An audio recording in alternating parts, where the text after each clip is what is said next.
मेहंदी लगा के रखना, डोली सजा के रखना। अरे राहुल गांधी तुम्हारी डोली उठाने नहीं आएंगे रे बावले,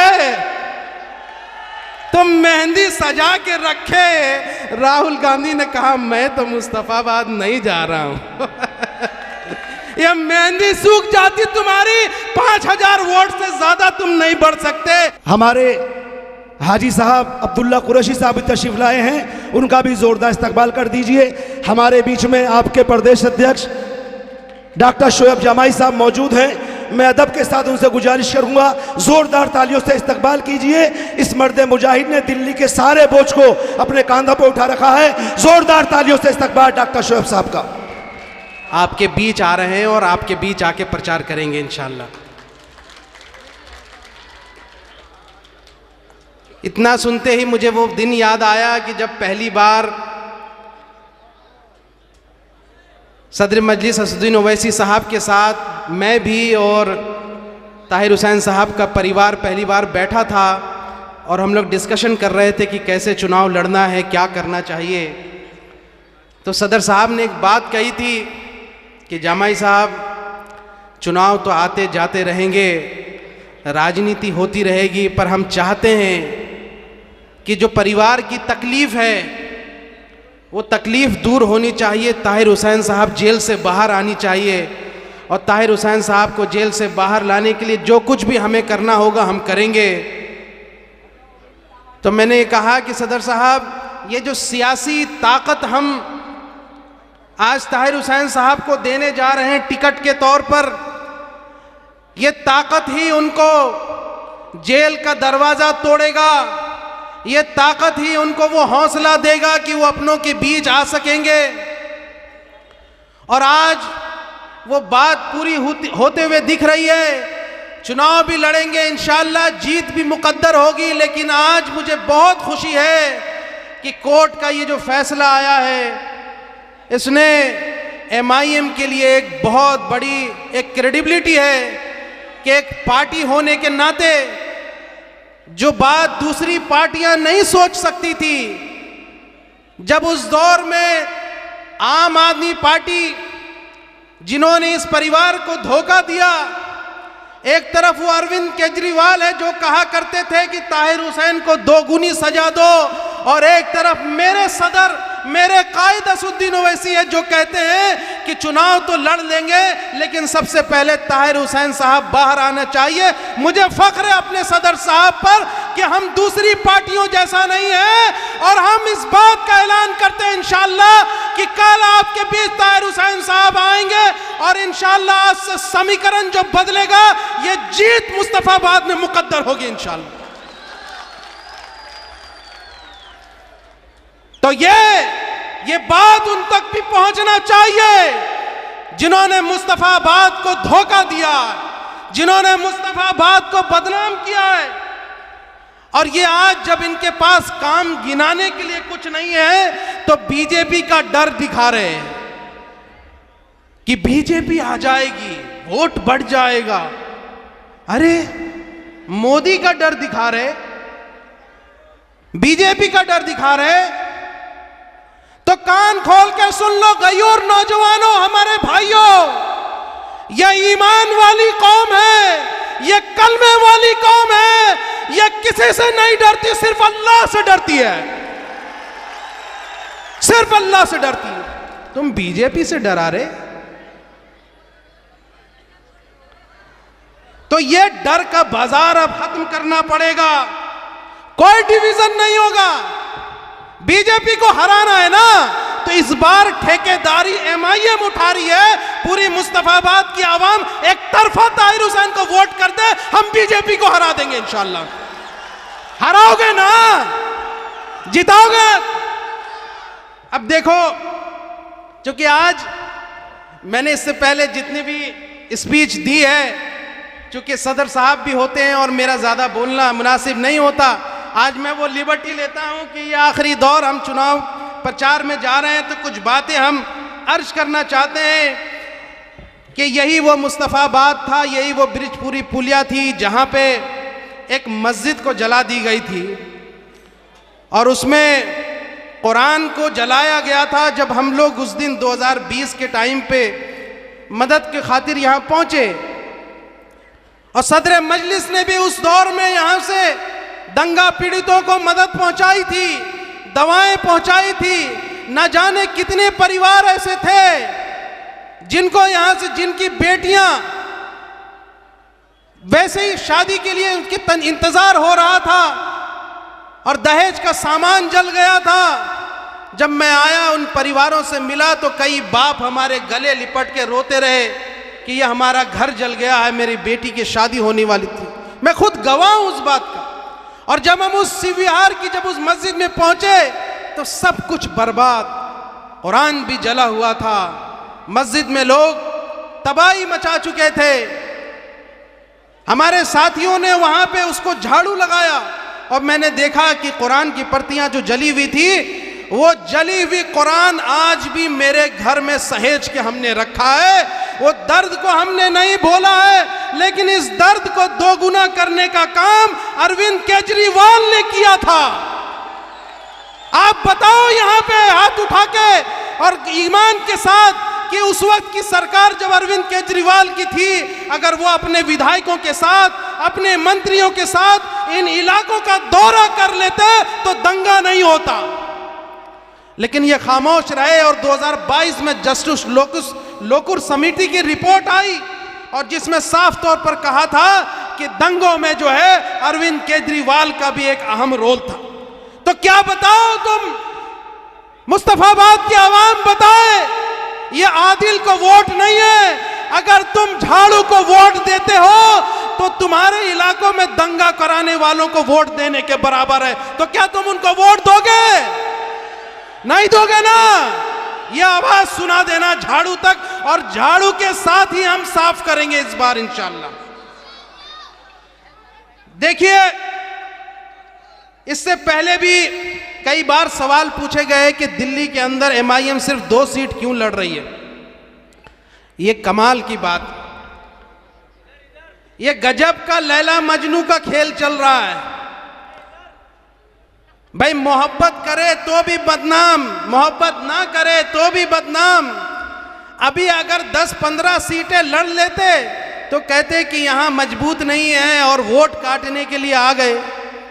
अब हमने जब यह फैसला किया, जबकि हमारी संगठन तैयार थी, मजबूती के साथ कई और सीटें लड़ने के लिए तैयार थी, लेकिन सदर मजलिस ने और दिल्ली कमेटी ने यह तय किया कि 2 सीटें हम लड़ रहे हैं, ओखला और मुस्तफाबाद, क्योंकि हम यहाँ फोकस करके लड़ना चाहते हैं, जीतना चाहते हैं। किसी का वोट काटना हमारा मकसद नहीं। तो आज ये बताओ कि क्या ताहिर हुसैन और जो हमारा शफाउर रहमान ओखला में लड़ रहे हैं वो मजबूत प्रत्याशी है या नहीं है? है ना। हमारा सीधा मुकाबला भारतीय जनता पार्टी से है, हमारा सीधा मुकाबला आम आदमी पार्टी से है। तो बताओ फिर ये हमारे फैसलों पर सवाल क्यों उठते हैं? कौन सा वोट कटवा? अरे आम आदमी पार्टी जब हरियाणा गई थी तो वहां बीजेपी जीत गई, वहां एमआईएम तो नहीं गई थी ना। क्या सदर साहब का हेलीकॉप्टर ऊपर से गुजरा तब क्या कांग्रेस हार गई? सवाल नहीं पूछ रहे आप, सवाल नहीं पूछ रहे। गुजरात में आम आदमी पार्टी चुनाव लड़ती है, 1.5% वोट शेयर। हरियाणा में आम आदमी पार्टी चुनाव लड़ती है, 1.5-2% वोट शेयर। झारखंड में ये चुनाव लड़ती है, बिहार में लड़ती है, नोटा से भी कम आता है आम आदमी पार्टी को। कोई इनको वोट कटवा या कोई बी टीम नहीं कह रहा है। अरे इनका बस चले तो हुलू लुलू और नागालैंड में भी चुनाव लड़ लेंगे। तुम एमआईएम को बोलते हैं, एमआईएम को इतना, हाँ लड़ेंगे। इस जमहूरियत ने हमको ये हक दिया है, इस आईन ने हमको ये हक दिया है कि हम पूरे हिंदुस्तान में चुनाव लड़ेंगे और अपनी मुस्लिम क़यादत को खड़ा करेंगे। तुम्हारे को जो होता कर लो। अब ये बेवकूफ बनाने का काम ये बंद करना चाहिए। आज इस मौके पर मैं अपने साथियों को भी बधाई देना चाहता हूं जो पिछले 7-8 महीनों से उन्होंने बहुत संघर्ष किया है।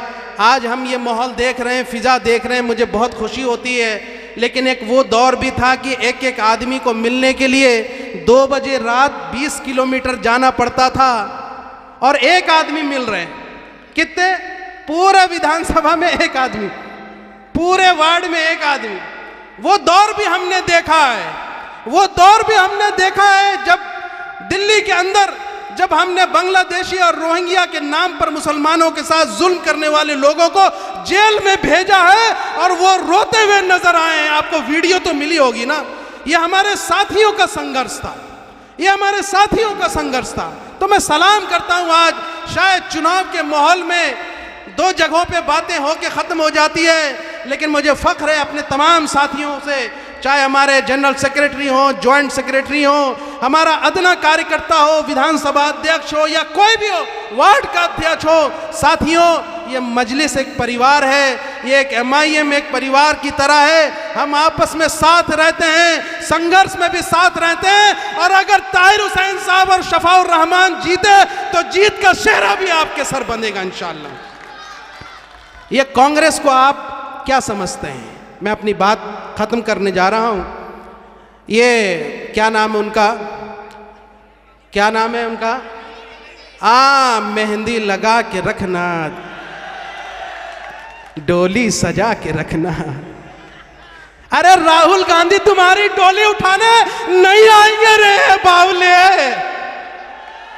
तुम मेहंदी सजा के रखे। राहुल गांधी ने कहा मैं तो मुस्तफाबाद नहीं जा रहा हूं। ये मेहंदी सूख जाती तुम्हारी, 5000 वोट से ज्यादा तुम नहीं बढ़ सकते।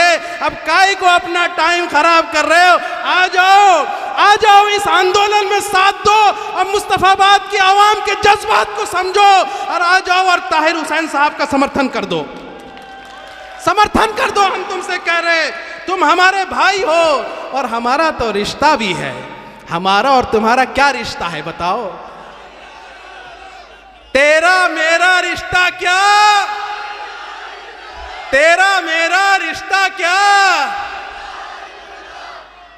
तो साथियों, हम इन जज्बातों को वोट में भी बदलना है। 5 तारीख को आपको तैयार रहना है। ये आपको याद रखना है कि उन ताकतों को हमें जीतने नहीं देना है जिन्होंने दिल्ली के अंदर मुसलमानों की सियासत को ख़त्म करने का काम किया। यही वही अरविंद केजरीवाल है जिन्होंने मरकज़ के अंदर ताले लगवाने का काम किया, कोरोना के साथ मुसलमानों को बदनाम किया है। यही वही अरविंद केजरीवाल है जिसने कुरान की बेअदबी भी करने वाले नरेश यादव को टिकट दिया था। हम शुक्रगुजार हैं अपने साथियों का कि हमारे आंदोलन के बाद उसको टिकट बदलना पड़ा है, लेकिन मानसिकता तो वही है। ये दोनों एक ही थैली के चट्टे बट्टे हैं, बीजेपी और आम आदमी पार्टी। किसको खत लिखे, किसको लिखे? मोहन भागवत को। अब बताओ, बड़ा भाई बीजेपी, छोटा भाई आम आदमी पार्टी, अब आपस में कुछ तकरार हुआ तो अब्बा को ही तो खत लिखेंगे, अब्बा को ही तो लिखेंगे ना। तो ये दोनों का रिमोट कंट्रोल नागपुर से है। इसलिए इस भ्रम में मत रहना कि कोई तुम्हारा हमदर्द है और कोई तुम्हारा साथी है। कोई हमदर्द नहीं है। आज हमारे मंच पे यहाँ आम आदमी पार्टी में पहले एक हमारे साथी थे अतीक अहमद साहब, गोवंडी मुंबई से आए हैं, जिन्होंने जबरदस्त एक पहली बार चुनाव लड़े हैं छात्र आंदोलन से। आज आपके बीच मेहमान बन के आए हैं। ये भी अपनी बात रखेंगे। आप सुनिएगा कि आम आदमी पार्टी की सोच क्या है। MIM से इन्होंने चुनाव लड़ा, 42,000 वोट लेकर के आए और अबू आसिम आजमी को जुलाब आ गया था रातों रात। आप सुनिए उनकी हकीकत। तो मैं कल परसों सुन रहा था कि कपिल मिश्रा कह रहा है कि दंगाई जो है वो जीत नहीं सकता।